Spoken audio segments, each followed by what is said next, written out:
Welcome top news today. Raising grave new concerns about the process by which Donald Trump's FCC is moving ahead to overturn net neutrality rules that protect consumer choice on the internet. New York Attorney General Eric Schneiderman announced Wednesday that millions of fake comments had been filed with the FCC in an effort to mimic grassroots support for internet censorship. The FCC's vote on net neutrality is scheduled for Thursday, but Schneiderman is calling on the Commission to delay its final decision until it can be determined who's responsible for the massive scheme. Millions of fake comments have corrupted the FCC public process, including 2 million that stole the identities of real people, a crime under New York law. Schneiderman announced Wednesday, "Moving forward with this vote would make a mockery of our public comment process and reward those who perpetrated this fraud to advance their own hidden agenda.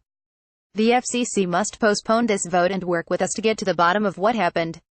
Meanwhile, Rep.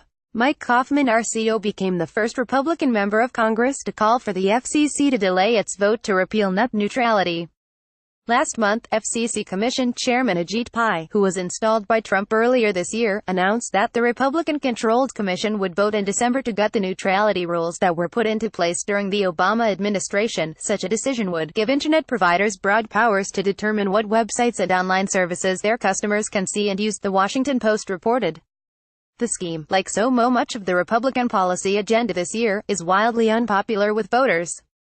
In fact, a new poll from the University of Maryland shows that large majorities of Americans, including 3 out of 4 Republicans, oppose the government's plan to repeal its net neutrality rules for internet providers, according to a Post report. And that's where the rampant fraud comes in. When the FCC undertakes a major public policy initiative, they post what is called a Notice of Proposed Rulemaking, which urges interested parties, whether it's corporations, lobbyists, or just citizens, to file comments and detail their support or opposition of the pending issue before the Commission. But soon after the public comment period opened up, it was discovered that a massive amount of the comments in favor of dismantling net neutrality were fake. Names and addresses that had been previously stolen. Commenters fraudulently posed as real Americans and flooded the debate in an effort to create the impression of grassroots support for gutting net neutrality. Schneiderman's office quickly determined that tens of thousands of New Yorkers may have had their identities misused as part of the scheme, and that hundreds of thousands may have been affected nationwide. Wednesday, Schneiderman updated those figures, announcing that more than 2 million of the comments, from people from all over the country, were posted using fake identities.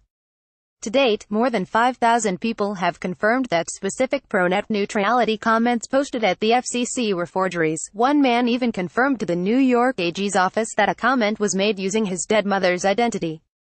An investigation by the Wall Street Journal published Wednesday confirmed Schneiderman's findings about the huge volume of fake comments to the FCC regarding net neutrality. It is a federal felony to knowingly make false, fictitious or fraudulent statements to a U.S.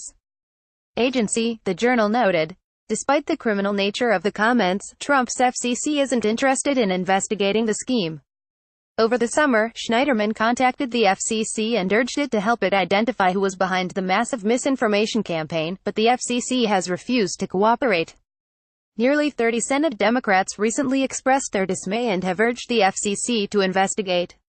A free and open internet is vital to ensuring a level playing field online, and we believe that your proposed action may be based on an incomplete understanding of the public record in this proceeding, the senators wrote in a letter to FCC Chairman Ajit Pai. In fact, there is good reason to believe that the record may be replete with fake or fraudulent comments, suggesting that your proposal is fundamentally flawed.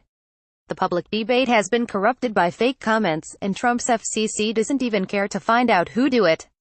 Instead, they're plowing ahead with a vote on a massively unpopular scheme that will affect nearly every American nationwide. Under these circumstances, the result of any such vote will be just as fraudulent as the comments.